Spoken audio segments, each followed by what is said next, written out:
Hi, this is Dave, and before we get to the show, I wanted to ask you a favor. One of our goals this year is to grow the show so that What Does Star Wars Mean to You reaches more listeners. And that's where we're asking you for help. And it's really easy. Wherever you listen to us, please hit that subscribe button. If you're liking the show, give us a 5-star rating and review on the platform you listen to us. We make a lot of fun of the algorithm and the smash that button thing, but it really does help us get noticed by new fans. And if you want to join in on the conversation, find us on social at Star Wars Mean to You. That's Star Wars Mean, the number 2 in the letter U. Now, let's chat some Star Wars. And me as a teenager now, seeing all of them again just made me fall back in love with everything about Star Wars again. Hello there. This is Dave, and I'm an original trilogy kid. And this is Elora. I'm a prequel trilogy kid. And welcome to What Does Star Wars Mean to You, the show where we talk to all kinds of fans of Star Wars to take the hate out of the debate and look at the franchise from a certain point of view, one fan at a time. That's right. Now, our guest today is an actor and singer from New York City. She has appeared in Disneyland Paris as a character and parade performer, and just this past February, she made her 54 Below debut in the cabaret Unfunny Girl, and is currently in rehearsals as a main stage performer for Disney Cruise Line. But when she's not performing, she's a content creator with a following on TikTok of over 40,000. And as a massive Star Wars fan, she cosplays too, recreating such iconic characters as Hera, Bo-Katan, and Princess Leia. Please give a warm hello there to... I forgot to ask you how to pronounce your last name. Was that close? It's DeFilippo. DeFilippo. Yes. Do you want to take that last line again? Yeah. Well, we'll see in edit which one I keep. Please give a warm hello there to Olivia DeFilippo. Was that close? Yes. Oh, good. Hello. That's great. Olivia, are you ready to share with the world what Star Wars means to you? I am, yes. Awesome. Very our favorite answer. We like to kick off our show with something we call 5 with the Force, just to kind of get like the Star Wars baseline. So, first up, which Star Wars movie is your go-to favorite? Empire Strikes Back. Nice. Any like quick off the top reasons for that? It's been my favorite since I was like 10 years old. Cool. So it's the one I always go back to. Yeah. Wow. These favorites are definitely like solidified when we're younger. Yes. I think. Yeah. And they just kind of like, they stay true. Yeah. Yeah. Okay, we need to roll a d6. Oh, we got a 6. Okay, so what is your favorite spaceship or vehicle? Spaceship or vehicle has to be the Ghost, of course. Oh, yeah. Good answer. I don't think we've gotten that answer yet. I love the Ghost. That's awesome. What's your favorite line to quote? Line to quote. Ooh, there's so many. Top 3. Oh, top 3. Oh my gosh. Suddenly I forgot No, every it's okay. Star Wars That quote in the happens. world. You know. Like one Empire one you use. Ooh, Empire one. I think luminous beings are we would be my Empire one. But I actually think my one that is most quoted is Simple Man making his way through the galaxy. Yeah. I think that's one I quote a lot too. I love that you referenced the luminous beings line because we have an interview with Charles Stewart Ross that's going live this week, and that's his favorite too. And it was the first time that someone had referenced it, so that's really that's kind of a cool little parallel. Yeah. So I was thinking, like, there's so many answers because they have like a silly one like Roger Roger. Like I feel like me and my brother say that all the time, or a real weird one like in Attack of the Clones when young Boba Fett's like, "Yep." That's a family favorite of mine. It has to be a if you know, you know. Kind of, Yes. I'm like, I think like 5 people are going to get that one. Well, okay, so on that, that leads into our 4th question, which is, can you do any Star Wars impersonations or impressions? Oh, I could do a good Babu Frick. Hey! Oh, that is pretty good. I love that little guy. I know, I love it too. Okay, last 5 of the Force. Besides the films, what's your favorite Star Wars go-to content? Rebels, 100%. Okay. Solid choice. I had a feeling you would say Rebels. Yeah. Yes. You'll find that's going to be a very recurring answer to these things. Well, you know what? We love it. We love to hear it. Which Star Wars show featuring 5 different characters in a spaceship do you like best? Right?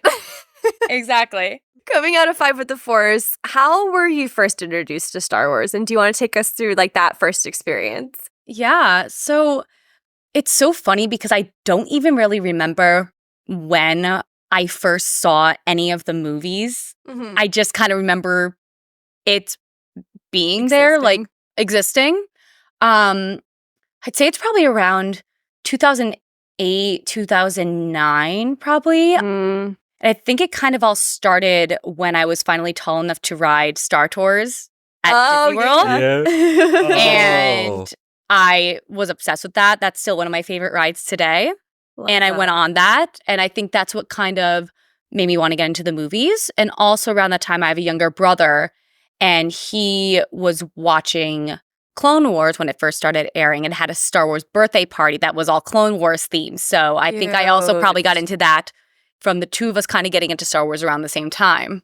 I love how frequently the story is like another sibling kind of introducing and it becoming like the family thing. Yeah. Yeah. It's that or a parent. Like it's kind of like, Because I feel like my parents, especially my mom, I think was a big influence too because she saw the originals in theaters. She saw the original trilogy in theaters and is a big sci-fi girl, like Star Wars, Star Trek, DC, everything in that. So I think she probably is the one who first introduced me to the movies. Mm-hmm. Mm-hmm. So yeah. Shout out to Mom. Shout out to Mom. How did she introduce you to the movies? Like, was it something that was kind of just on constant play in the background? Or was it more like, did she make an event of it? Like, look, now I'm going to sit you down. You've reached the age of Star Wars, and I'm going to sit you down. I think it was that. I think it was when I first went on Star Tours at Disney. I think I got into it and was like, I want to watch the movies. And I think she showed me the movies, me and my brother. Mm-hmm. Oh, they have an interest in this. By the way, there's more to this than just the ride, kind of. Yeah. I'm pretty sure that's how it went. Yeah. That's fantastic. It's is your mom still into Star Wars and sci-fi? Yep. We have our weekly Bad Batch debriefs every single week. Oh, nice. Cute. She's into it all. She was like growing up, like, of course, original trilogy fan. And then when me and my brother started getting more into everything, she's a huge fan of the sequels as well. She started getting into all the animated shows and Mando and everything. So she's right there with me as a big fan. Yeah. Love that. Now, I understand that because you're, in comparison, because I saw Star Wars A New Hope in theaters in like 77 or 78. So you're a little bit younger than I am. Yeah. So you see the ride, you go on the ride, you see the movies. Then how did you interact with Star Wars on a day-to-day basis after that? So I really think that everything started kind of taken off for me, like becoming a bigger fan, was when I had one of my best friends in elementary school. His family's all really big Star Wars fans and has like the biggest Star Wars collection I've ever seen. Like still to this day, like their whole basement is Star Wars. So I think when I became friends with him, he started introducing me to more like the prequels and all kind of like the supplemental stuff is when I started getting really into it. Yeah. And other than that, I remember watching the first 1 or 2 seasons of Clone Wars. And then funny enough, I didn't watch the rest until 2019, 2020. Yeah. And also just watching the original trilogy on repeat all the time, especially Empire. I was obsessed with Leia. Yeah. Obsessed with Carrie Fisher as well. So Who like, who is it? So yeah, she's like was always a big inspiration to me. Yeah. So yeah, I think that I just like kind of got exposed more to it that way. And how did that journey lead to the cosplay journey? So I really don't think I became like, because like Star Wars was always there, always loved it, but I don't think I became like the fan I am today until Force Awakens came out. Okay. And that was the first Star Wars movie I saw in theaters. First time that Star Wars kind of had that big resurgence after I became a fan. Yeah. Because I was kind of in that weird period where it was post prequels, Yeah. like kind of when Clone Wars was kind of getting into gear. But Force Awakens was the first time that Star Wars was kind of a big thing again. And that's when I really started interacting with the fandom in bigger ways. I was on Tumblr back then, and I had a whole Star Wars Tumblr blog, and that's fun. Started meeting other people who were into Star Wars, and got a lot of my friends in high school to become Star Wars fans. Yeah. And you were recruiting. Literally, like, I felt like so many of my friends were like, I've seen the movies. I'm like, no, we're all going to go take a trip to see Force Awakens and make you a fan. And then you will like this, damn it. You will like this. And I saw Force Awakens, I think, 3 times in theaters. I absolutely loved it. Yeah. I wanted to ask you this because, Star Wars was huge and everyone loved it until after Return of the Jedi. Then you were kind of considered a nerd if you still held on to Star Wars. But you were talking about in school and being almost I think acolyte's the wrong word, but a person, someone who, shares the good word of Star Wars, let's say. Mm-hmm. How did other people react, like your friends and other people in your school react to your excitement and joy and passion over Star Wars? Of course, I had friends who got into it right with me. I had some other people kind of I was in high school at that point. So oh, you're such a nerd for liking Star Wars, that type of thing. Even into college, because I was a senior in high school, I think, when Force Awakens came out, and then the other 2 movies came out in college, and some people just don't understand. I was there getting ready for the midnight premieres, and I'm like, what, you're for Star Wars? I'm like, of course for Star Wars. I'm going all out for this. Even I went to the opening of Galaxy's Edge at Disney World with my family, and we got there at 3 a.m. Yes. And people probably thought we were crazy, but you know what? It was one of the best days of my life, so... That's always been my thing with all the nerd stuff I'm into. I'm like, it makes me happy, so I really don't care what other people have to say about it. I love that outlook on it, and that you never let it rob you of the joy of just having fun and diving into something that is exciting to you and obviously to us. I think you might be a Swiftie. Yes, I am. Yeah, so I was going to say me too. I think you probably know what I'm about to say. I love when she said in an interview that the worst type of person are those that make somebody feel bad or shamed or sad for just enjoying things that are fun for them. Yeah. And I'm probably paraphrasing that terribly, but I think that's pretty cool that you were just I'm going to ignore all that noise. Yeah, especially because my family's all into it. Had friends who were into it. I'm going to be excited about it. And there's nothing wrong with being excited about things like that. Not at all. It makes life worth living, really. Exactly.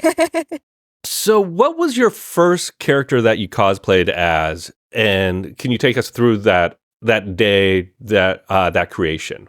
First Star Wars character, first character in general? Let's start with first character in general. And then we'll go into Star Wars. So the first character I ever cosplayed was Wanda Maximoff. Love that. The whole reason why I cosplay is I dabbled in some things before Disney Bounds, kind of closet cosplay stuff. When I went to the Galaxy's Edge opening, I did this really cute Rey-inspired look, did the whole buns and everything.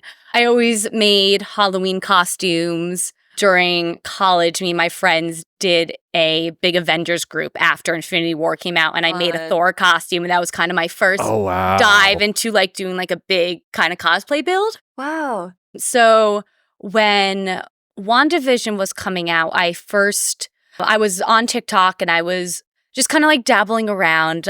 It was 2020. I started finding fandom communities on there, and that's when Star Wars TikTok was really picking up, and I kind of got involved in that, and then I started finding other cosplayers and thought that was so cool. Cosplay was always something I wanted to do, but before COVID, I was a college student with not a lot of money and a very busy schedule. So I was like, this seems like the perfect time to do it.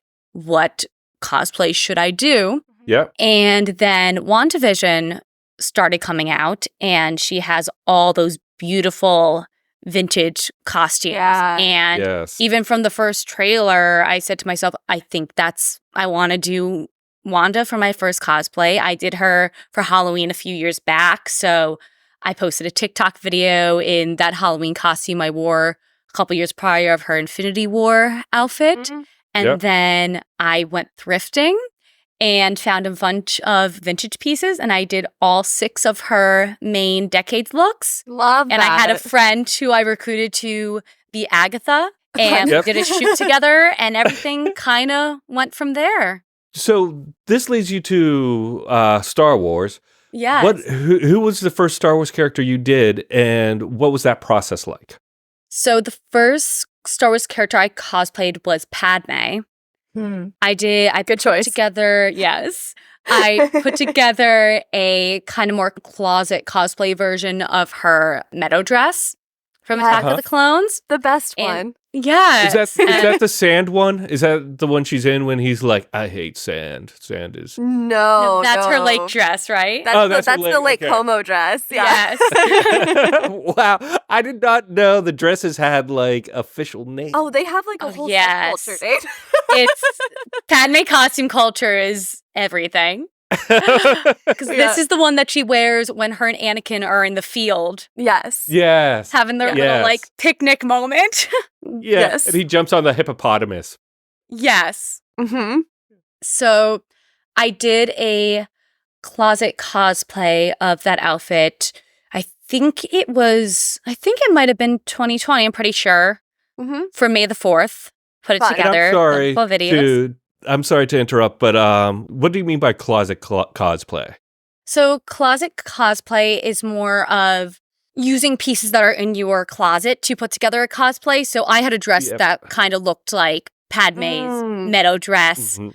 that I had for a little Disney bound I did of Padme a couple years prior. I had Wow. like her little like bun hairnet things. I had things that Yeah, looked like that. yeah. So kind of just using what you have to put together a cosplay. So when I Disney bound, I've been doing closet cosplay and didn't even know it. Yeah, kind Oh, of. that's kind of fun. Yeah. Yeah, it's kind of like Yeah. Disney bounding. It's basically those like are kind of in the same category, I'd say. Is that like a full build? Yeah. Yeah. That makes sense. Which character do you feel like you did your first full build for? So it was Bo-Katan and Hera simultaneously, actually. Oh wow. So it's so funny, me being such a big Star Wars fan. Up until this past year, I didn't do any big Star Wars cosplays just because I've been out of the country performing in Paris. I've been really busy. And also Star Wars cosplays are the kind of cosplays I want to invest money in because they're more detailed than like some of the vintage pieces I found for Wanda or things from other franchises. They're so beautiful. I'm so fascinated by the costuming in Star Wars, like all the Padme stuff especially.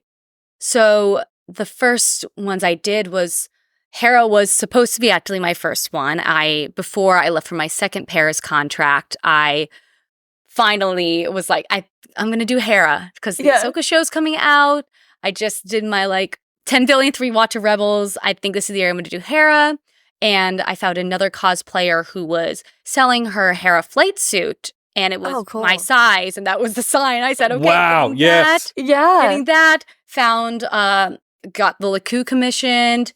Bought some other 3D prints, and when I came back from my Paris contract 3 months later, everything was waiting for me to assemble together. But Bo-Katan was one that was also on my list, and I wasn't planning on doing her for a while because I know it's the armor and everything. But then I won a contest from they were giving away a Bo-Katan costume, and I won it. Oh, yeah.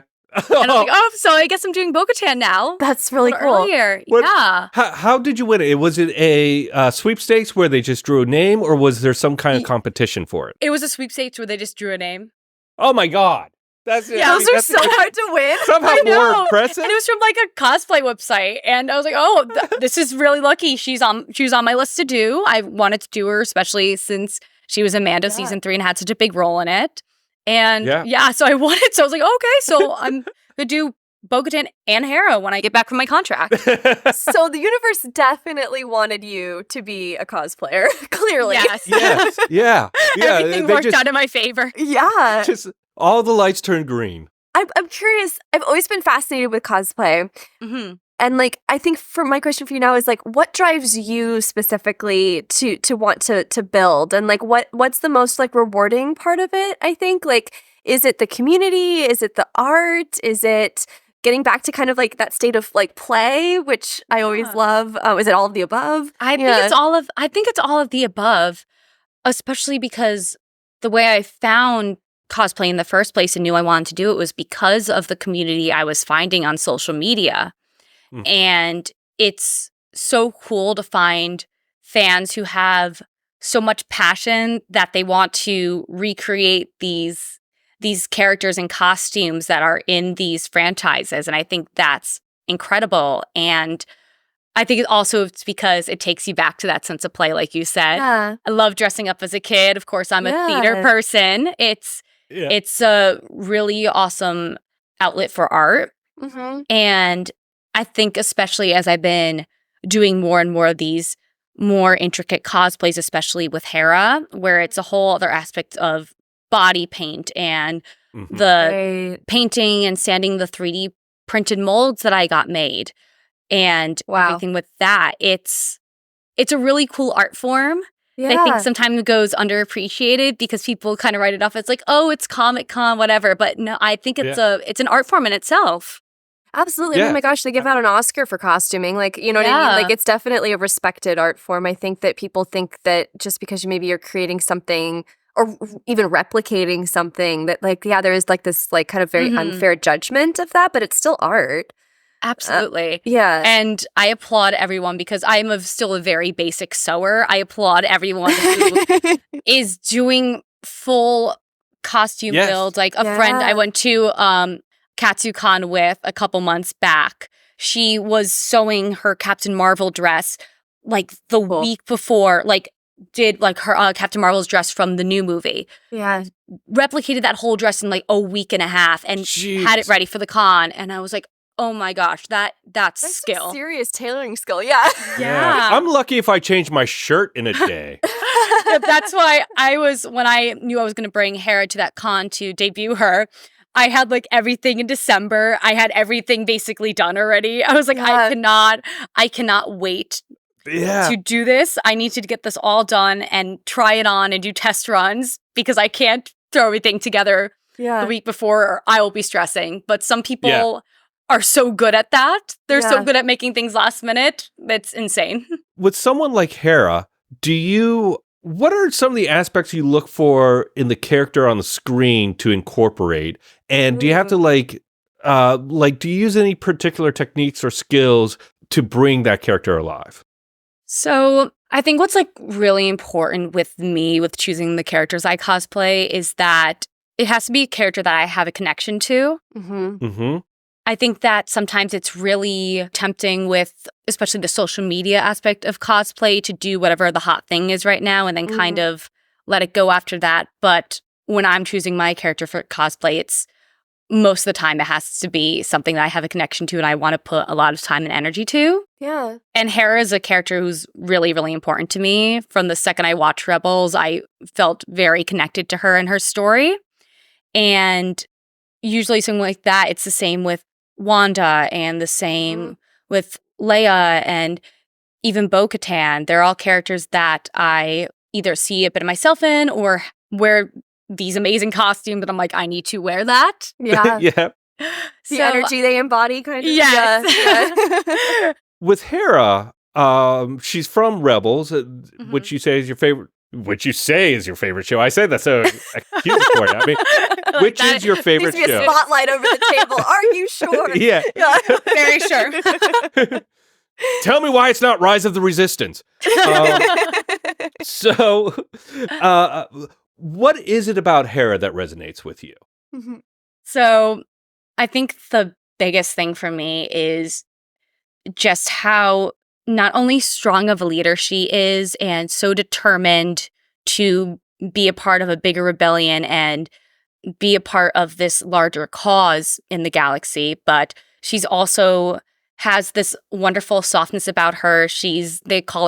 Everyone in the fandom calls her the space mom, of course. Like, she has this motherly quality and is always looking out for the ones she loves. Mm-hmm. And I feel like she is just such a well-rounded character. Mm-hmm. And we've seen like incredible women in Star Wars, but I think she is just one of the absolute shining examples of that. She's just so well-rounded, so three-dimensional. There's so much with her story. There is. And a great character within the series, and then within the greater context of Star Wars itself. Yeah. Like, she's such a trailblazer for having, especially like when you think of the Ghost crew in general, there are just these 6 people in this random rebel cell that somehow then become basically like the poster children for the rebellion. Yeah. Yes. Yeah. Almost the seed, like the prototype. Yeah. And it's so cool just in the larger story of Star Wars as well, watching me growing up being such a fan of the original trilogy, and then having Rebels, which is basically like you said, planting the seeds for everything that's to come in that era. I'm also a really big Rogue One fan and Andor fan as well. So that whole era is kind of just very, very special to me. Yeah. Yeah. And of course, in Rebels, you have Leia and Vader and all those characters from the original trilogy in it as well. So it's really cool how Rebels is kind of the show that ties everything together. Yeah, it's definitely like that bridge between Clone War era and then what do they call Rebellion era. Yeah, well, also with not only that, but also having such a strong main cast of characters. Right. Yes. And it's really awesome. I have my own podcast, and we had a Rebels episode. We actually have 2 Rebels episodes because we could not stop talking about it. But one of the things we kind of went on this long discussion about is that these are characters that you spend such a long time with, and I don't even think with characters in Clone Wars or any of the other show, we see characters who are on screen as long as the Rebels characters are, because Clone Wars is more of an anthology show. You kind of skip around between whose point of view it is, but Rebels, it's always the Spectres. It's their point of view, and you spend such a long time with them that each one of them is just so well-rounded. You're so invested in their stories. Yeah. And they also have an amazing arc. They go through time, and you see the ravages of the war on them from episode 1 into that very last episode. Yeah. Yeah, it's one of my top favorites. Series, aspects, corners of Star Wars as well. So I lost track of the conversation, and I apologize. No, so I was enjoying watching 2 massive Rebel fans go back and forth. So I just wanted to stay quiet over here. Yeah, I'm not a Rebel fan, but just call out your podcast is Damsel in Distress, which is Damsel's Distressing. Damsel's Distressing. I apologize because very different meaning between those 2 titles. Great title. I love that title. Love it. Thank you. Fantastic title. So you've played Leia, Bo-Katan, and Hera. Is there any Star Wars character that your goal is set on next to cosplay? Definitely Padme. I want to do a full build of the meadow dress, or also one of her nightgowns, like those blue nightgowns she wears. I feel like it's so pretty. And also, I love doing cosplays that I can use my natural hair for. And Padme having curly hair, it's perfect. It's hair, I'm sure it's hard to hide when you're doing Hera. Yeah, I have to pin up my hair so tight. I bet. So tight to do it. Because it is thick. I have very thick hair. You know what I'm going to do? I'm going to invent a process where you make the laku, but able to braid your hair so you kind of stick it into the that would be inside so of the laku. Yeah. So that it's kind of like a, I don't know, hair glove. And that would be that would be so much easier. $1 million idea. You heard it here first. Yeah. Thank you. Shark Tank, here I come. What advice do you have for people who are getting into cosplay for the first time? I think definitely to remember the joy of it and just have fun with it. I feel like a lot of times with social media, there's a pressure to be creating content and doing as many cosplays as you can. But my love of cosplay came from WandaVision, and I started there and had my heart set on that. So find that thing that brings you joy, what sparks you to do it, and choose that character. Yeah. But from whatever it may be, Star Wars, Marvel, Disney, whatever. Yeah. So when you're working as a friend of one of the characters, and, Disney is no slouch when it comes to live entertainment and the costuming. Have you learned anything from your work as a friend of a character and their costumes to your work as a cosplayer? I think just like seeing like how they maintain costumes is really cool. Yep. Because I think it's a little tougher there because a lot of their costumes are mass produced, but they still have such great detailing on them. Like they're absolutely beautiful, but it's really great to see how they upkeep them. That's cool. Yeah. I never thought about that. Wigs and everything. Yeah. Yeah. Do you have any quick tips for upkeeping of cosplay costumes? Cosplay, definitely find a good storage area. For a while, I just kind of hung everything up in my closet, but I found the best way is to kind of have everything in bins if you have the space. Yeah. Just also because you could keep everything separated. Yeah. Especially I'm finding with Hera, with having the Laku and everything. Like putting it in not even components. Keeping it on a wig head, it's better to put that in a bin with all the accessories and everything. Yeah. Just organizing, and also don't put cosplays in the wash. Hand wash them. Dry clean only.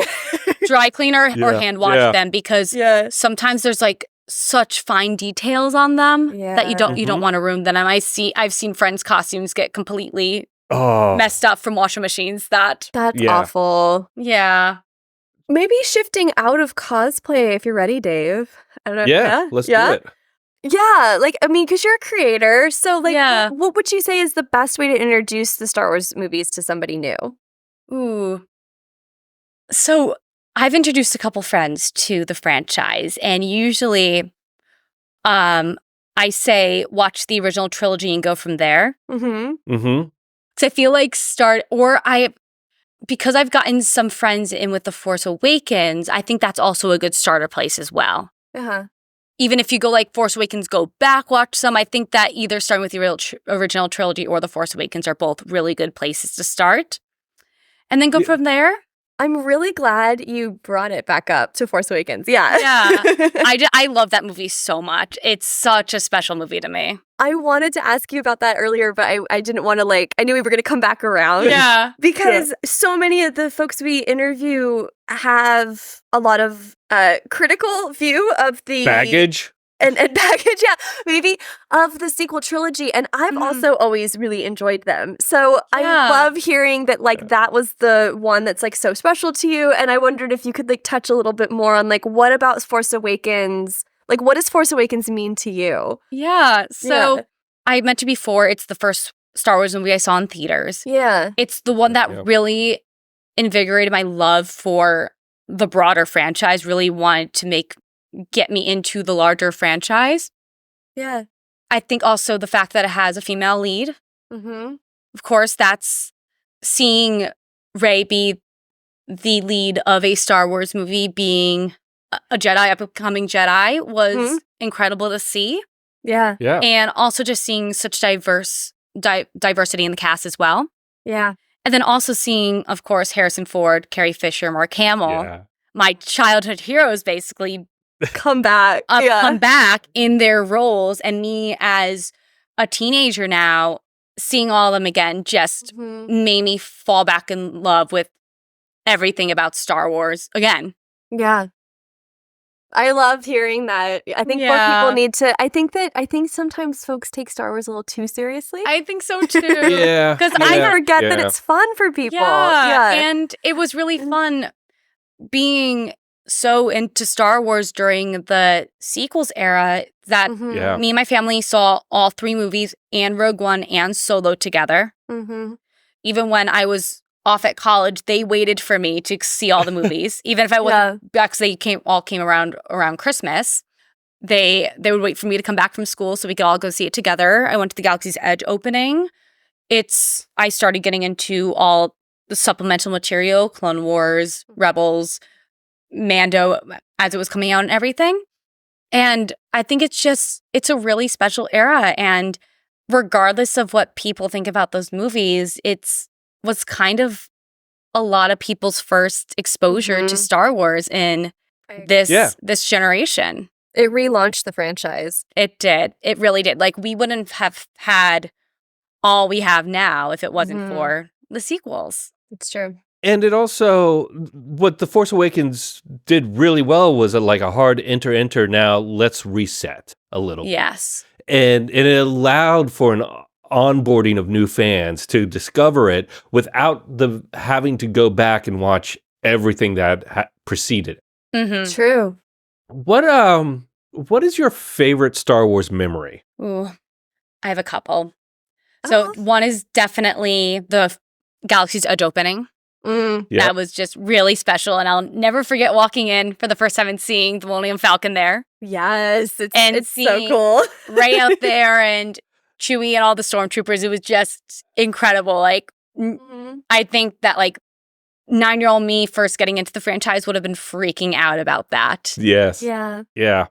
I think another one, these are two very recent ones, is when I brought my Hera cosplay to KatsuCon back in February. And just the amount of people who came up to me talking about Rebels and how much they love Hera was just so beautiful. Yeah. And I met a handful of other Rebels cosplayers that weekend, and just having people to bond over this show with is really special. And I had this little girl come up to me her dad came up to me and said, she thinks you're the real Hera. And I was like, oh my God. And my heart just melted. Yeah. And she's like, I love you and Chopper. You're my favorites. And it was the cutest thing ever. I was like, oh my gosh, the way it's Rebels in particular, even though it's not one of the movies, it's one of the animated shows, seeing how much of an impact it has on people. Yeah. I just love it. And the impact that, you going out and just having fun and dressing up, and that, your art expression, made that girl's entire month, probably. Year, it maybe. was I was just out at a convention having fun with my friend. And, to think that little girl her dad was saying, she watches Rebels, every day. Yeah. Was I just met Hera. It was, the cutest thing. That's the story Dad will be telling at high school graduation for right. sure. Yeah. At the wedding. Yes. And also, that actually same weekend I went to that con, I got to be on a live stream with Vanessa Marshall. Oh, fun. Oh, yeah. And she had me and a handful of other Hera cosplayers come on a live stream she was doing and talk about cosplay and our journey of cosplaying Hera. And that was just, after debuting my Hera cosplay at that con that weekend, was just so special to not only talk to Hera's voice actress, and I know you've had her on the show before, right? Yeah. She's just incredible to talk to. She's so talented, but it was just so special to have the woman who portrayed that character talk to me about the cosplay of the character got played. And the amazing thing about Vanessa is she is in some ways very much Hera. That 100%. kind of wonderful leading maternal love is very much a part of her. Yeah. And even getting to hear her talk about on this live stream, as someone who's an actor as well, hear her talk about her journey as an actor and as a voice actor was just so cool to hear about. Yeah. Yeah, because it's a tough industry. Yes. It's a tough industry. What is BL especially, Yes. What are some things you would like to see in the future of Star Wars? So I'm reading through the High Republic right now. And I'm very, very into it currently. And the Acolyte's coming out. I'm very excited for that. And I really hope we get to see more of the High Republic going forward in in the on-screen media. I would love for there to be an animated series of some sort besides Young Jedi Adventures, which I love. I love Nubs. I have my little Nubs figure over here. I'd love to see more animation of the High Republic. I hope there's another season of The Acolyte. I would love to see all of that going forward. As someone who's also just like really into the books and the comics for Star Wars, I would love to see them do more with the Rebels characters in print. I loved A New Dawn. Yes. I know Hera's makes appearances in the main Star Wars run of comics for the past couple years, but I'd love to see them do a something Sabine focused, something Hera focused, maybe something with all of them kind of filling in the gap between the end of Rebels and beginning of Ahsoka. Sure. I'd love to see that. And I think that... Well, Ezra on the planet of the puppet snails. The puppet snails. That'd be a really fun story to tell. Anything with Thrawn, of course. Sure. Yeah. I haven't read the Thrawn books yet, but they're on my list. But I hope they kind of bridge that gap. And I would love to see that done in a medium like that. Yeah. And I think also just more female-centric stories. I think what we've been getting so far has been incredible, and seeing so many female characters being the leads of these recent projects in the past couple years has been amazing to see. Like, I know I said Rey before, seeing her be the lead of the movie was very life-changing for me. Yeah. So I just keep that going. Yeah, keep that energy going. A female character that's strength is so also like derived from her kindness and maternalism isn't the right word, but like I think like her gentleness like is actually like a huge part of her strength. And I'm loving seeing more female characters where like that's not seen as a weakness, that's actually like contributing to their power. Yeah. Yes. And that's going back to Hera. That's like the first thing I grasped onto with her was that's something I see in myself. And that's something like seeing in a character like her was incredible. Yeah. Olivia, what are the top 3 elements that make Star Wars to you? So I think definitely one is family and the family that you choose. Love that. Of course, with Rebels, that is like the number one thing about that show is the found family. And then also in things like The Bad Batch and The Mandalorian, and even with the sequels, I think that especially Rey, Poe, and Finn finding the camaraderie within each other, going through this time of change in all their lives. Yeah. I think number 2 is definitely hope. Yeah. As we say in everything, and I think that's pretty self-explanatory, that the hope that, I'm about to quote Hera, hope that things will get better, and they will. Yep. Fantastic quote. Another top quote for you? Another top quote for me, yes. Yes.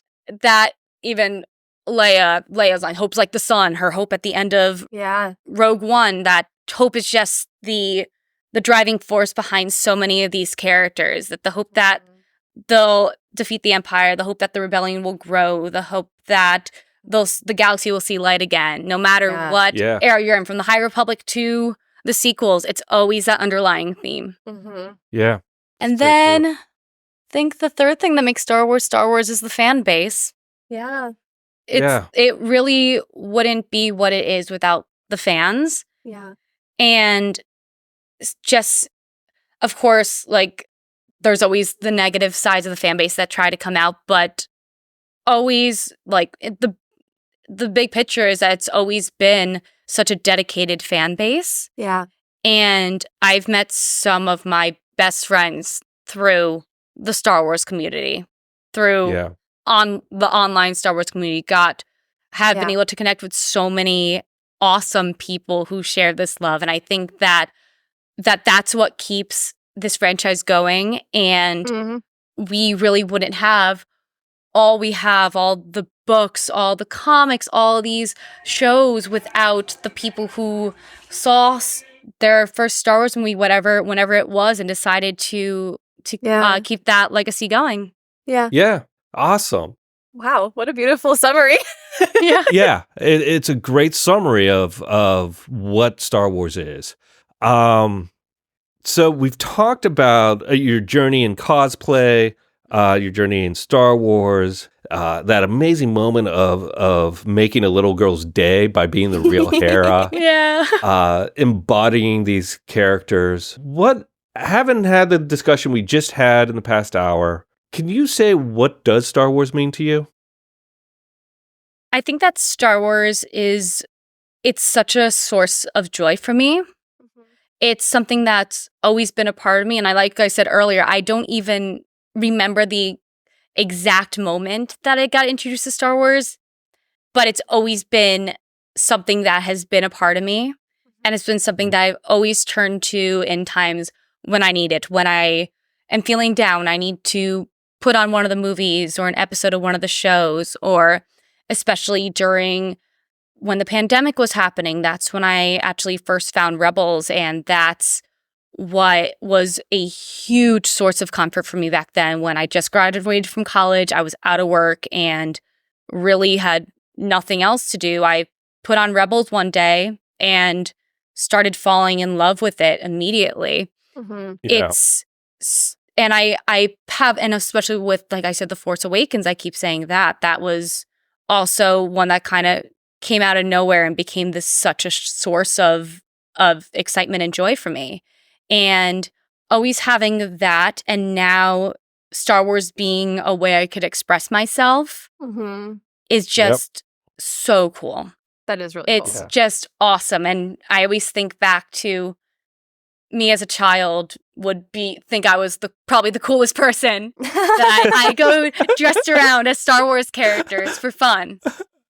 I love That's that. great. There's I saw a meme on the internet recently that was something like, be the adult that like the child you needed. Right? I feel like you're doing that. And that's cool. That's yeah.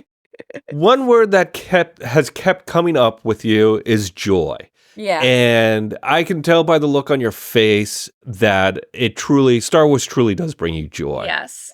I think it's amazing. I found this post that you put up saying when you finished your Hera costume, you said, "There's just something about cosplaying your favorite character ever. I can't even tell you how special it was to see myself as Hera for the first time after all the months of planning and getting everything together."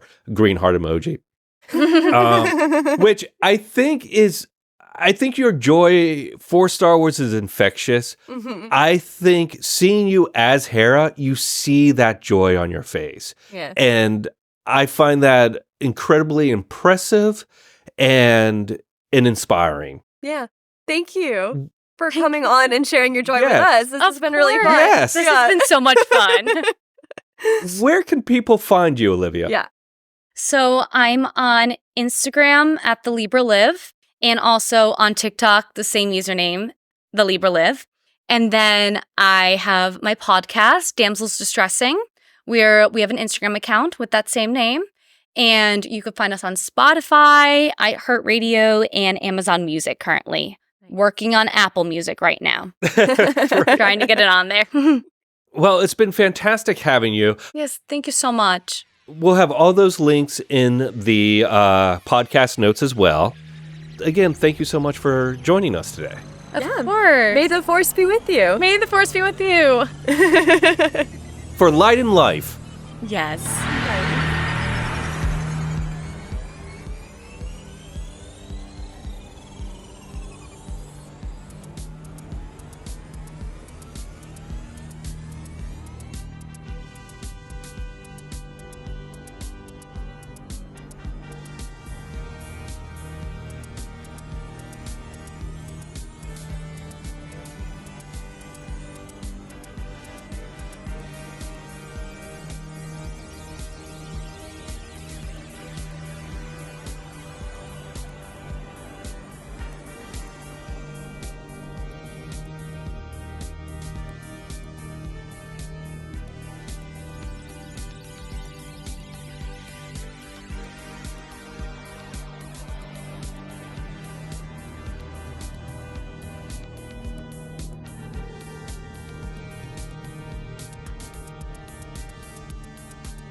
Hi, this is Dave, and before we get to the show, I wanted to ask you a favor. One of our goals this year is to grow the show so that What Does Star Wars Mean to You reaches more listeners. And that's where we're asking you for help. And it's really easy. Wherever you listen to us, please hit that subscribe button.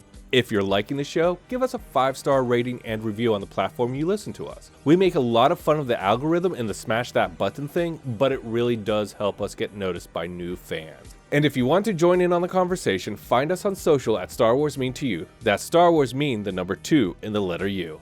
Now, let's chat some Star Wars.